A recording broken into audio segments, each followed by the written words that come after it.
दिवाली का जो पार्टी रखा था राकेश शेट्टी ने, मुंबई करों के लिए दिवाली की हार्दिक शुभेच्छाएं और आगे मंगलमय रहे। त्रिवेदी, कांग्रेस पार्टी विचार विभाग का उपाध्यक्ष।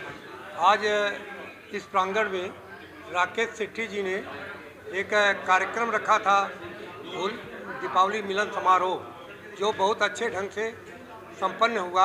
मैं सभी मुलुंड वासियों को हार्दिक शुभेच्छा देता हूं। धन्यवाद।